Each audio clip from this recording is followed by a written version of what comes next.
c'est le rond-point Perpignan Nord, rond-point des gilets jaunes, là. Attendez, je vais vous le mettre dans l'autre sens. Voilà, Mordet, tout ça, voilà, rond-point de là, c'est tout ça, samedi 22 février, tout ça, tout va bien, voilà, et voilà, ravitaillement. Oh bah mince, il y a une banderole maintenant. Oh bah maintenant il y a une banderole là. Oui, oh là là. Oh ça c'est bien, hein. Oh bah il y a une grande banderole maintenant. Oh oui, hein. Alors GJ Pénor, on lâche rien.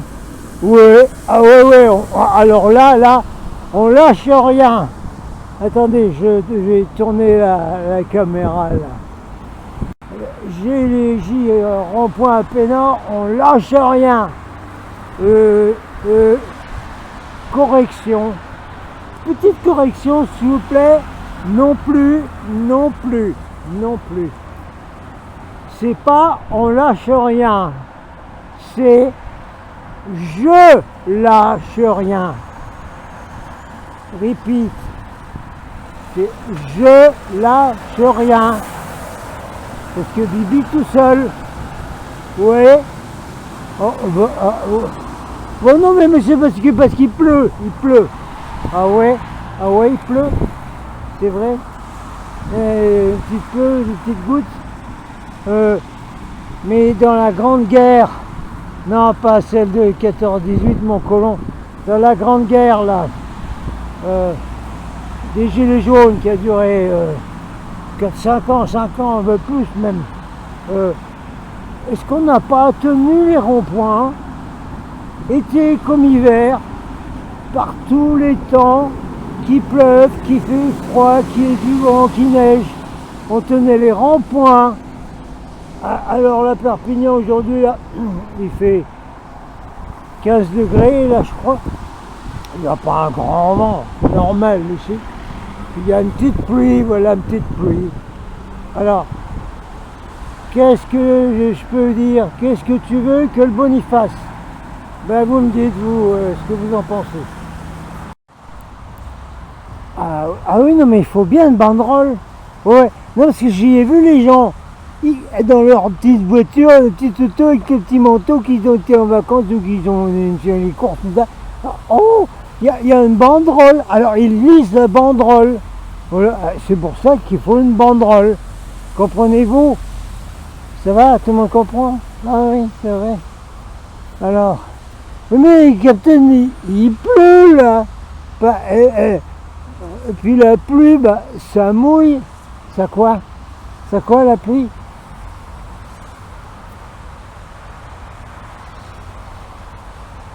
Oui, bon, la pluie, ça mouille. Oh oui, non mais mes chats, par exemple, ils n'ont rien à foutre d'être sous la pluie. Hein. Ben oui, hein.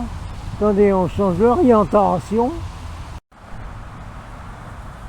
Oui, alors là, ça c'était le rond-point quartier général du rond-point à Perpignan Nord. Oui, c'était ici. Ben, je m'en souviens. Oui, j'y venais, moi, faire le rond-point à Perpignan Nord. Et il y en avait bien du monde. C'était bien actif là. Hein. Mais on en a revu quelques-uns quand même. Oui, on les a eu revus pour l'anniversaire, le 6e anniversaire des Gilets jaunes, qui s'est déroulé les 16 et 17 novembre 2024. Ah, il y en a qui sont à revenus, là. Oui, ici, là. Oui, on a même mis une table, on a fait une petite bouffe ensemble, et puis tout, là. Ils étaient revenus pour l'anniversaire, comprenez-vous. L'anniversaire des Gilets jaunes, une fois par an, c'est un petit peu comme les anciens combattants, quoi. Voilà, c'est que, ben voilà, moi j'ai fait l'Algérie, j'ai fait tout ça, voilà, tu te rappelles, tout ça, comment on les a coincés, tout ça, et puis voilà, tout ça. Et puis, eh ben, salut camarade, porte-toi mieux que moi, comme disaient les Romains, et puis ben, à l'année prochaine, hein. Voilà. Alors, les gilets jaunes vétérans qui ont été ici au rond-point à Perpignan Nord, ben, l'anniversaire a été quand même plus de 30, 35 hein, ou 42 jours. Ouais. Ben, ils ont pu revenir d'y voir. Ben non, parce qu'ils s'est dit c'est la réunion des anciens combattants, ben, à l'année prochaine, au 7e anniversaire. C'est ça les gilets jaunes? C'est ça les gilets jaunes? Ça va les gens? Vous n'êtes pas trop visés, hein? Bon non, c'est cordialement qu'on vous dit ça. Hein. Oui, oui.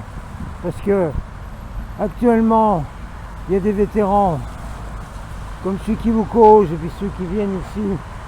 Ah bah vous dites ou pas venus? Oui, bon, bah ils viennent régulièrement tous les samedis. Ça c'est les vétérans, ça c'est les vrais ça.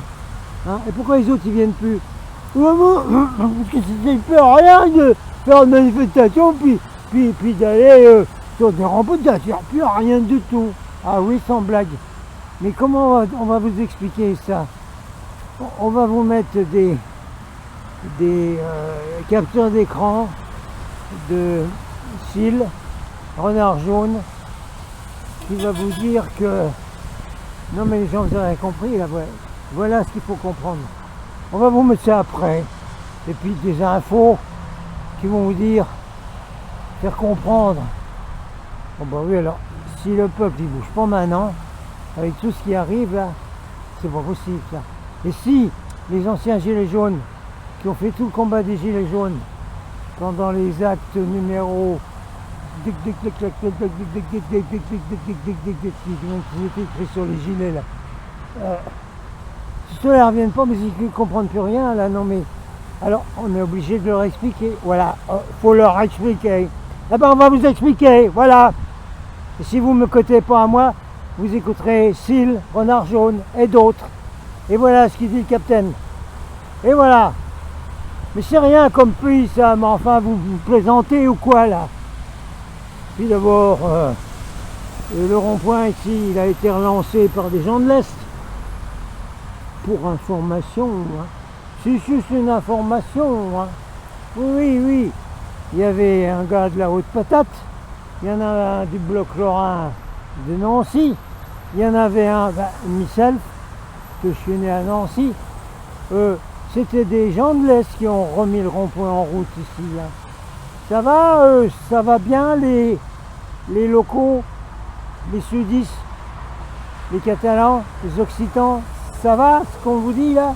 Que ça a été remis en route par des lorrains ça? Et des gars de l'Est? Ça va? Ça va bien? Ça va? Parfait. Parfait. Vous sentez visé? Tant pis, tant pis. Oui, alors les gens de l'Est, non mais c'en est vous d'autres. Hein. D'abord l'Est c'était un champ de bataille pendant je sais pas combien de temps. Premièrement d'une. Et puis nous, ça ne nous fait rien du tout. Hein. D'être dans le froid, la neige, la pluie, le mauvais temps. Mais on s'en fout complet. Hein. On s'en fout. Hein. On n'a pas été élevés sous des cocotiers, nous. Hein. Les cocotiers ici. Oui, tiens, là-bas, tiens, là-bas. Là-bas. Il y a un cocotier là. Non, il n'y a pas de coco dessus, mais c'est un palmier, quoi. Oui, ben nous, dans l'Est, on n'a pas été élevés sur les palmiers. Oui, que je continue l'histoire un petit peu. Oui. Elle va être bizarre. Hein. Ah ben oui, mais en principe, les gilets jaunes, ils ont eu 6 ans pour virer plein de cases. Hein. Donc toutes les cases sont supposées être ouvertes là. Ah ben oui, voilà. Alors moi je suis des Vosges, côté Lorrain, côté Alsacien. Oui. Alors il y a un de mes ancêtres dans les Vosges, côté alsacien, du côté alsacien. Oui, elle était là, oui. Alors une fois, mon ancêtre avec mon nom personnel, là, il était dans la montagne des Vosges, au-dessus de Sainte-Marie-aux-Mines. Il y a une super exposition, Festival de Christo à Sainte-Marie-aux-Mines, mais il ne faut pas louper ces raisons. Puis en passant comme ça. Alors, l'ancêtre, il va dans la montagne, c'était en 1920, voilà. Parce qu'à l'époque, il n'y avait pas de transport en commun comme maintenant. Alors, les gens du pays, les Vosges-Pattes. Et ils prenaient le sac à dos, ils traversaient la montagne de l'autre côté pour aller chercher du ravitaillement, n'est-ce pas? L'autre côté lorrain. Ils ramenaient une bouteille de Mirabelle, oui, peut-être, sûrement eux aussi, oui, où ils l'échangeaient contre du schnapps, ja, yo. Alors, l'ancêtre qui avait mon nom en 1920, il revient avec son sac à dos rempli là pour retourner à Sainte-Marie-aux-Mines. Oui, oui. Et en haut de cette montagne, il est pris dans une tempête de neige, d'y voir tout d'un coup là. Oh la vache, mais grave là, grave. Parce que quand il partait comme ça, c'était duré 3 jours. Hein. Puis il dormait dans des cabanes hautes, sous un sapin. Sous un sapin. Quoi? Sous un sapin. Te frotte pas à l'orin si tu veux pas sentir le sapin. Voilà, c'est ce qu'on dit nous. Voilà, et donc, grosse tempête de neige, mais grave, du grave. Alors, boum, il y a tellement de neige que il savait plus où il était complètement perdu. Il tourne au sommet de la montagne. C'est les Vosges, c'est quand même la montagne. Il tourne, trouve rien, la nuit tombe et tout, la nuit tombe. Paumé complet, frigorifié, pas de refuge à proximité, rien. Bon, épuisé, bon, là, oh merde, yo, il rescoute, tant pis, écoute, pourtant, Miromol, il dit comme ça, écoute voir, hein, si toi t'existes, Dieu là-haut, hein, va te me faire sortir de là, parce que moi je vais mourir là, comme ça, là. Voilà. Qu'est-ce qui se passe à ce moment-là? Du sud de lui, là où ça tombait la neige, arrive un projecteur. Oui, comme les projecteurs des hélicoptères, projecteurs sur les scènes, là, dans les concerts, un projecteur qui arrive et qui tombe juste sur sa pile comme ça, à côté de lui, là. C'était en 1920, hein. Ah ben non, mais on n'avait encore pas inventé l'hélicoptère en 1920. Ben, sûrement pas, non. Non. Alors, il dit, mais qu'est-ce que c'est ça? Il voit que le projecteur, il fait un rond sur la neige, hein, dans la tempête. Et puis, le projecteur, le rond, il commence à bouger un petit peu. Alors, l'ancêtre, qui avait mon nom de famille, là, bon, ben, je sais suivre ça. Je vais suivre ça jusqu'en bas. Dans ce cas-là, si le projecteur envoyé par Yerescote, je ne sais pas qui, je vais le suivre. Et il a suivi le projecteur, le rayon, le gros machin en 1920, qui lui a éclairé, montré le chemin pour retourner en bas, tout en bas, jusqu'à Sainte-Marie-aux-Mines. Voilà, ça c'est une histoire d'un de mes ancêtres là. Oh, j'ai des drôles d'ancêtres, moi. Oui. Ah, vous le croyez pas. Ça m'est égal, moi. I don't care dime. Et après, il y a eu un copain à moi, un écrivain, celui qui a dévoilé la vérité sur les ovnis, sur les soucoupes volantes. Il a fait le premier grand livre en France sur les soucoupes volantes. Jimmy Guilleux. Il a alerté sur les grilles, sur les technologies de contrôle mondial et tout ça. Jimmy Guilleux, il est venu là, à Sainte-Marie-aux-Mines. Oui. Et il a rencontré quelqu'un là, de garde forestier, qui a raconté l'histoire qu'est-ce que c'était, qu'il y avait un type comme ça là, sur Meuly, pour pas le nommer. Il était arrivé voir le curé en bas, qu'il a dit au curé, moi je sais pas qu'est-ce qui m'a sauvé, hein, mais il y a quelque chose qui m'a sauvé dans la montagne, alors je te donne l'argent, le curé là, tu vas mettre une croix avec mon nom là-haut sur la montagne. Et depuis cette époque, eh bien il y a mon nom sur la montagne, là, au-dessus de Sainte-Marie-aux-Mines. Alors Jimmy Guilleux, là, quand il a entendu cette histoire, il était extrêmement sidérationné, là. Ah oui, il se demandait bien, mais alors comment ça, en 1920, un projecteur, alors que ça n'a rien existé comme ça. Voilà les histoires. Voilà pourquoi les Lorrains et les Alsaciens, ils n'ont pas peur de quelques gouttes ou des petits flocons qui tombent du ciel. Hein. Vous comprenez maintenant? Regardez pourquoi il faut rester ici, faire le plancton. Parce que y a les sympathisants gilets jaunes, ils sont là, ils veulent nous causer, ils sont là, et tout ça. Ils klaxonnent et tout ça. Et voilà ce que c'est que la vie de rond-point. Bon écoutez, je vais arrêter là. Et puis je vais vous mettre des informations après que si vous le montrez au monde autour de vous. Normalement, ils doivent se ruer ici en régiment entier. Hein, et prendre toutes les routes et occuper partout. Pour dire, il y en a marre de cette société de merde, faut tout changer. Voilà ce qu'on y dit sur le rond-point de Perpignan Nord. Et c'est les Lorrains, les gens de l'Est qui vous disent ça. Voilà. Mais non, il ne mouille pas.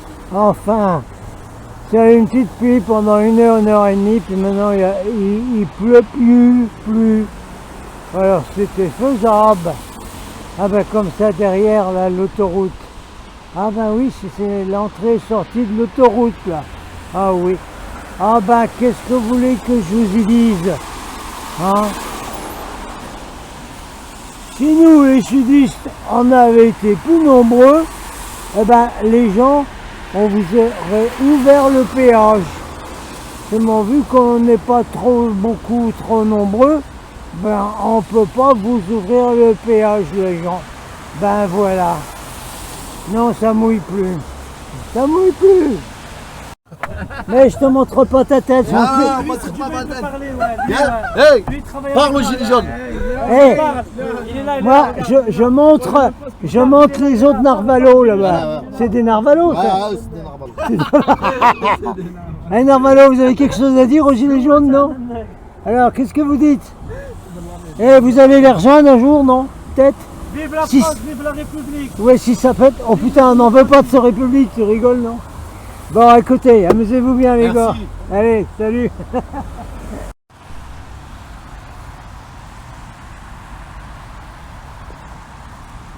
Un message du RP Nord actuel. Celui qui existe en ce moment. D'accord? Celui de maintenant. Voilà. Alors, les gens, ça ne sert plus à rien de leur manifestation, ça sert plus à rien de venir au rond-point, parce que les gens, ils sont pas prêts. Eh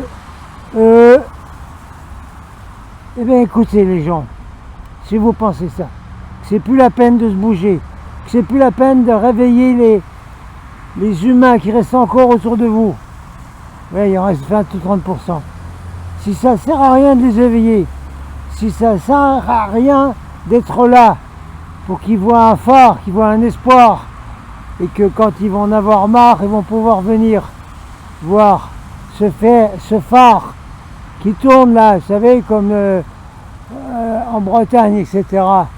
Hein? Eh bien, mordez, avalez dans votre gargamelle tout ce qui suit, regardez tout ce qui suit, et vous allez voir si ça vaut le coup de partager et de montrer ce qui suit aux gens autour de vous pour qu'ils se réveillent et qu'ils se bougent. Regardez un peu, tenez-vous au courant, parce que ça, si vous le découvrez, si vous découvrez toutes ces vérités, quand on découvre une vérité, nous avons quasiment l'obligation, selon les lois universelles, de partager. Quand on découvre une vérité, on est obligé, on se doit de la passer autour de nous. Et comment on la passe autour de nous? En parlant aux gens, oui, en allant, en faisant des manifs, oui, en revenant dans les ronds-points. Avalez ce qui suit, s'il vous plaît.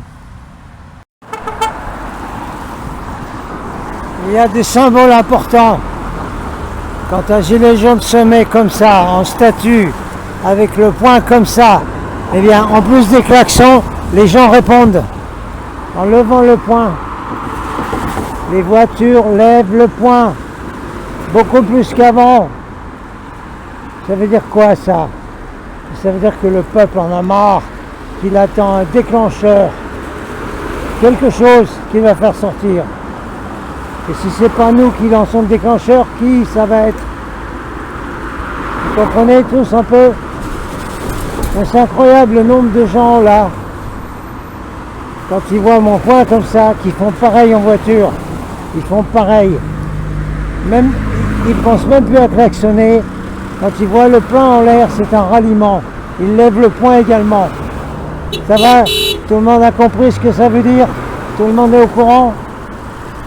Voilà ce qu'il faut faire.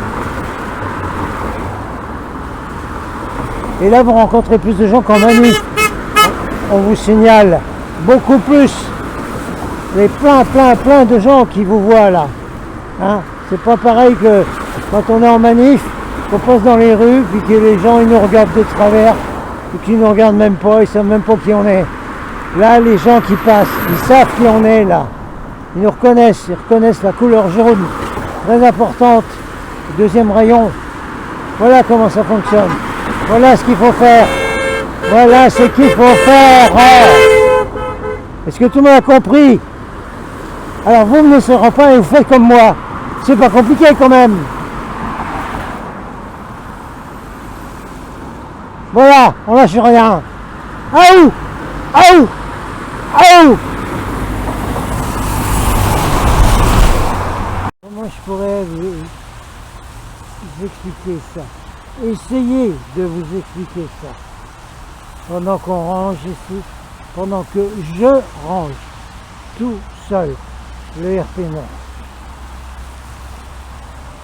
J'essaie de faire simple. On va essayer de faire simple. On va essayer. Un peu à l'abri comme ça du vent là. Voilà. Vous voyez sur le rond-point qui tourne là. C'est simple. Si vous ne bougez pas,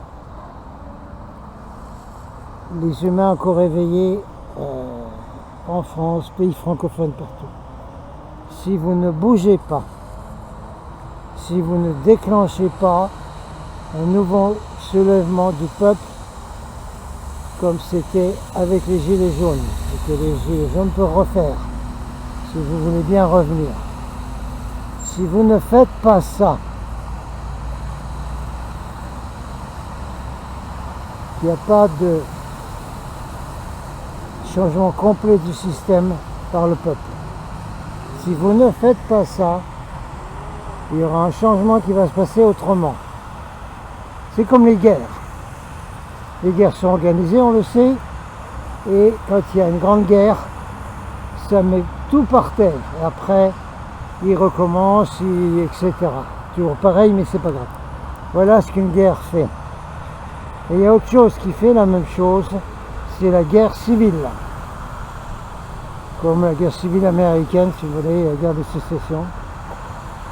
C'est-à-dire que quand il y a une agglomération, une chose qui s'agglomère, de souffrance, de mauvaises pensées, de colère, de désespoir, de dégueulasserie, de saloperies faites à tous les niveaux de la fameuse pyramide.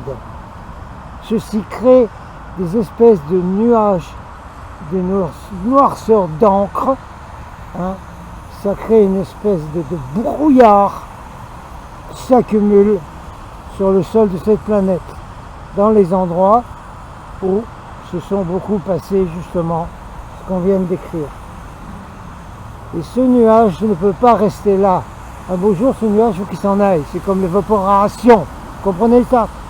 Ce nuage noir d'encre, un beau jour, il va gonfler comme une baudruche, hein, comme un ballon, là, et puis il va faire boum. Et ce boum sera une guerre civile. Et la guerre civile, c'est bien pire que toute révolution, que tout changement de système par le peuple. C'est une horreur, c'est une guerre civile entre les gens, des gens contre les gens. Qui ça? Eh bien, les gens qui sont piqués là, et les gens qui sont éveillés, et qui ne sont pas d'accord. Hein, ça va se passer à ce niveau-là. Si vous ne faites pas ce qui doit être fait au niveau de faire un nouveau soulèvement du peuple comme celui des Gilets jaunes et de nouveau avec la couleur jaune. Voilà, j'ai essayé d'expliquer ça très rapidement. Essayez de comprendre.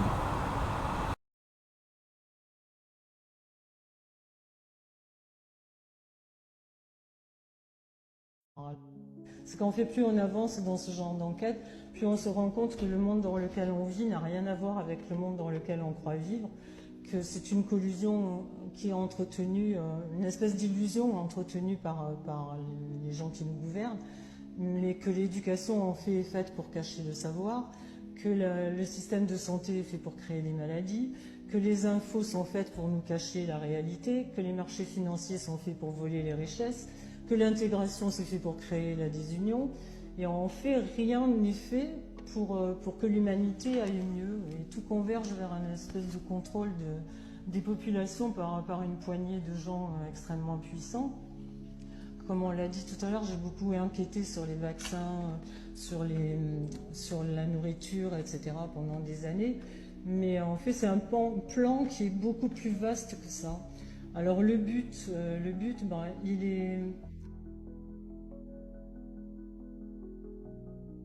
il est décrit et montré déjà dans les Georgia Guidestones. Enfin, il y a beaucoup de puissants qui disent des mots qui sont très bizarres, mais il y a aussi les Georgia Guidestones avec 10 commandements qui sont dignes d'un régime dictatorial, avec la limitation de l'humanité à 500 millions d'habitants, l'unification du genre humain, un tribunal mondial, et il y a plein de techniques pour y arriver évidemment, et effectivement ce qui est dur c'est de faire un lien entre tout ça et de voir à quel point on est cerné.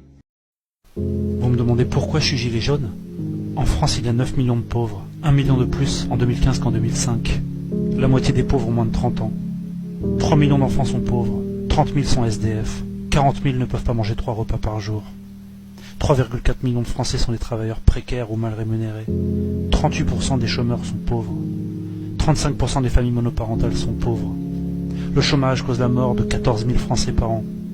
Un quart des agriculteurs, des artisans, commerçants et chefs d'entreprise sont pauvres. 28% des citoyens ne peuvent pas se payer une semaine de vacances au moins une fois dans l'année. 20% des Français disent avoir du mal à faire 3 repas par jour. 19% des parents confient leurs difficultés à payer la cantine des enfants. Mais rassurez-vous, nos élus ont la solution. Aligner le SMIC sur le seuil de pauvreté. Augmenter le coût du carburant, de l'électricité, de la nourriture et de tout un tas d'autres dépenses contraintes.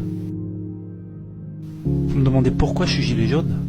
En France en 2018, au moins 566 SDF sont morts dans la rue. En moyenne, ils avaient 48 ans. 6 enfants de moins de 5 ans font partie des victimes. On estime qu'il y en a en fait beaucoup plus. On estime qu'il y a eu au moins 13 000 personnes mortes dans la rue entre 2012 et 2016, soit 100 fois plus de morts que lors des attentats du 13 novembre 2015. Mais rassurez-vous, nos élus ont la solution. Ils mettent en place des dispositifs anti-SDF pour les chasser, et ils amputent de 57 millions d'euros les crédits des centres d'hébergement et de réinsertion sociale. Vous me demandez pourquoi je suis gilet jaune ? En France, pendant que les pauvres qui enfilent un gilet jaune pour lancer un cri d'alarme sont traités de foules haineuses qui ne savent même pas pourquoi elles manifestent, les riches se goinfrent, avec la complicité des politiciens. Les inégalités de revenus sont insupportables. Les 10% des Français les plus riches possèdent 10 fois plus que les 10% les plus pauvres, soit plus du quart des revenus sont entre les mains d'une minorité. Entre 2003 et 2013, les plus modestes ont gagné seulement 2,3% de pouvoir d'achat, tandis que les plus riches ont augmenté leur richesse de 42,4%. 1% des Français concentrent à eux seuls 17% des richesses. À titre d'exemple, Liliane Bettencourt, la patronne de L'Oréal, possède 31 milliards d'euros, soit l'équivalent d'1,8 million d'années de SMIC. En France, on ne combat pas la casse sociale, on l'organise et on la récompense. La France a distribué 44 milliards d'euros de dividendes en un seul trimestre, 23% de plus sur un an, une hausse 2 fois supérieure à celle observée au niveau mondial. La France est au 2e rang mondial de la redistribution des dividendes, derrière les États-Unis. Alors, on ne sait pas pourquoi on manifeste ? On organise le pillage, on fait des poches des pauvres pour aider les riches à se gaver. Mais rassurez-vous, nos élus ont la solution. Mettre toutes les clés du pays entre les mains des riches. Faire des cadeaux fiscaux à n'en plus pouvoir. Laisser faire la fraude et l'optimisation fiscale. Supprimer l'ISF. Flat tax, exit tax, CICE. Modifier tout ceci permettrait de redistribuer plus de 120 milliards d'euros. Au lieu de ça, ils choisissent d'accompagner la destruction avec la complicité de l'UE et assèchent les services publics, l'hôpital, l'éducation, la justice, la police, Et j'en passe. La Française des Jeux, les aéroports, les barrages, parfois en pleine nuit réunis à 40 à l'Assemblée, ils vendent le pays à la découpe, contre l'intérêt général. Tout ce qui est possible, tout ce qui rapporte, c'est la grande braderie.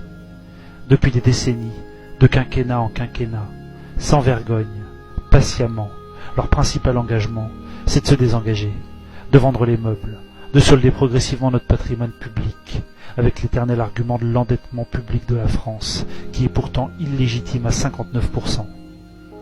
Ne parlons pas de la création monétaire et du rôle toxique des banques. Le documentaire L'argent dette vous mettra sur la voie. Disons un mot sur notre monnaie, sur l'euro.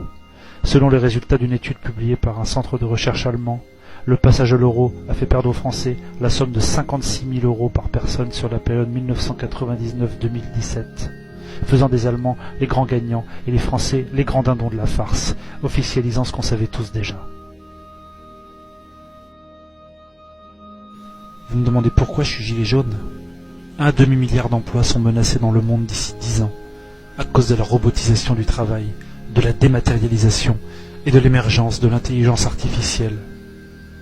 En France, pays où l'on a détruit l'industrie, où l'on fait tout fabriquer par des personnes vivant à l'autre bout du monde, où l'on met des robots et des services en ligne partout à la place du travail humain, on nous explique qu'il va peut-être bientôt falloir fournir des heures de travail en échange des 560 euros par mois du RSA. Partout dans le monde, des ingénieurs s'acharnent à remplacer les maçons, les caissières, les comptables, les barman, les chauffeurs routiers, les taxis et les livreurs,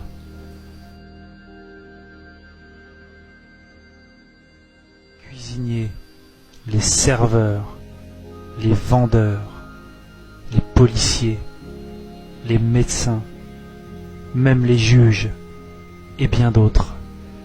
La boîte de Pandore est ouverte.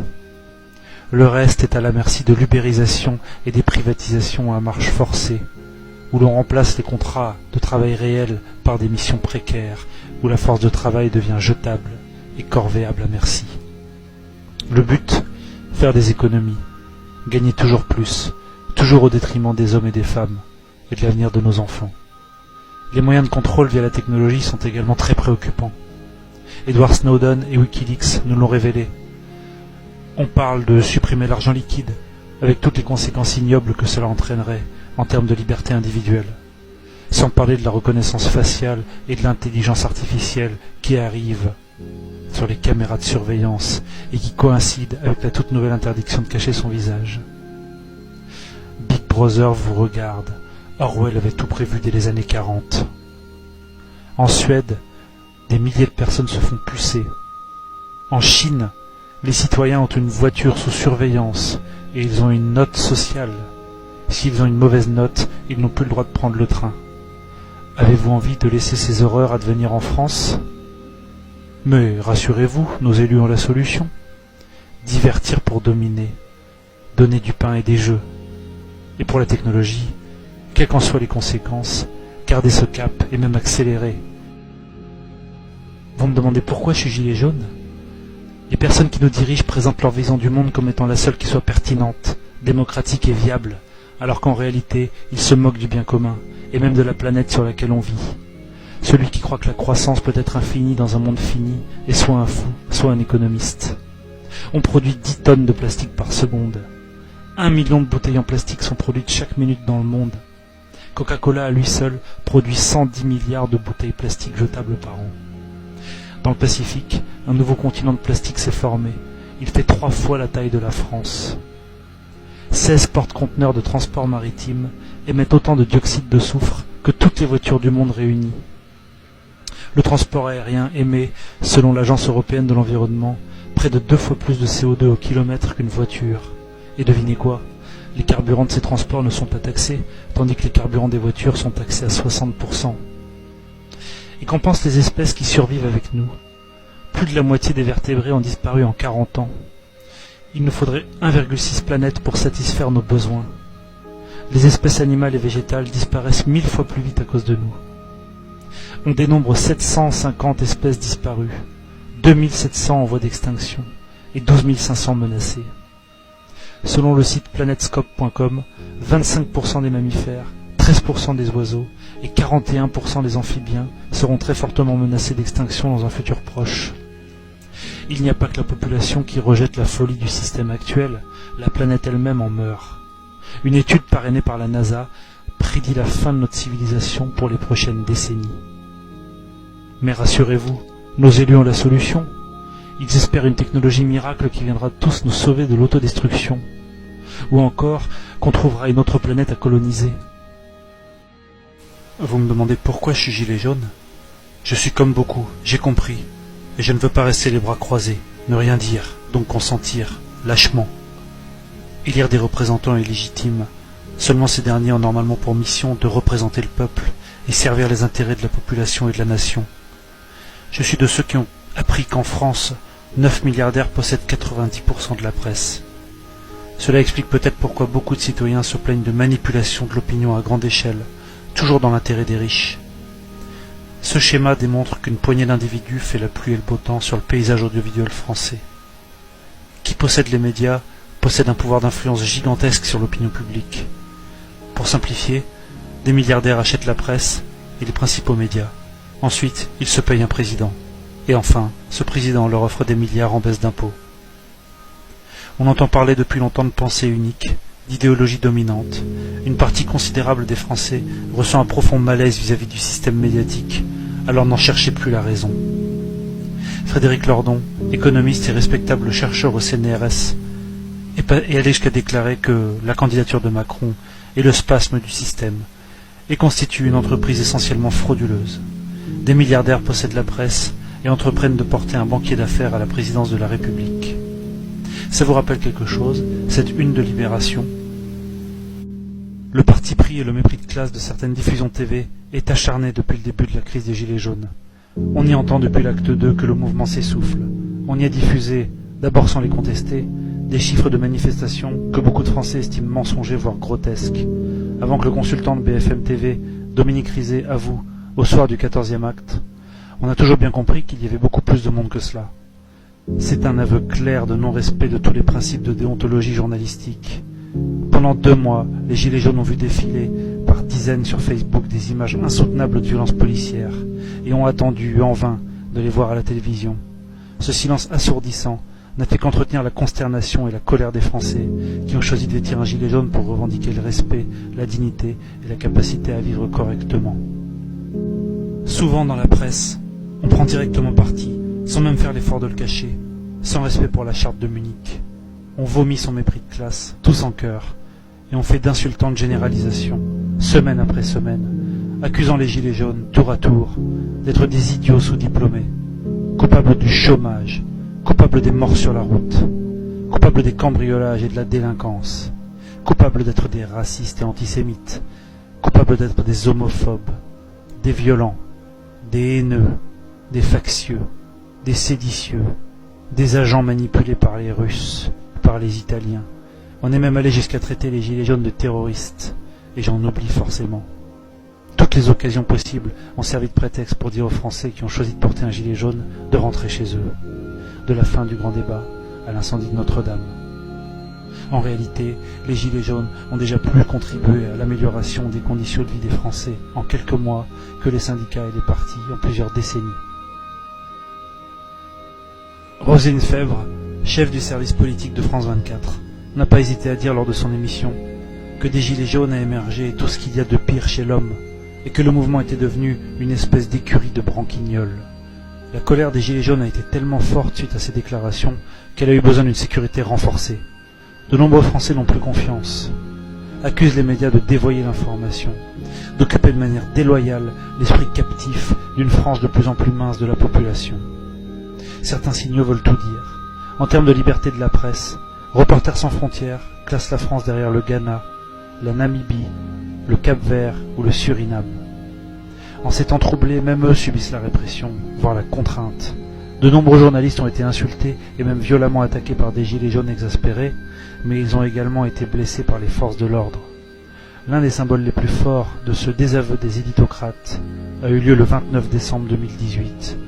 Entre les fêtes, avant le Nouvel An, Au lieu de préparer le réveillon, des Français ont choisi d'enfiler un gilet jaune et d'aller assiéger les locaux des grandes chaînes d'information en continu. Bien d'autres ont passé les fêtes de fin d'année sur les ronds-points, dans le froid glacial. Vous pensez que la liberté est garantie sur Internet? Détrompez-vous. Sur le réseau Twitter, les autorités françaises ont été à l'origine de 87% des demandes de suppression de contenu au niveau mondial. Triste record. Vous vous en fichez? Vous utilisez Facebook? Monsieur Macron a rencontré le patron de Facebook afin de mettre en place des lois spéciales dont les conséquences ont de quoi inquiéter. Quand on sait qu'Éric Ciotti, député LR, a déposé en février 2019 un projet de loi visant à obliger tout internaute à devoir scanner sa carte d'identité et à la transmettre à Facebook pour pouvoir utiliser le réseau social. C'est sans parler de l'article 13 de l'UE, ouvrant la voie à une police privée de la pensée et à la censure généralisée. Mais rassurez-vous, nos élus ont la solution.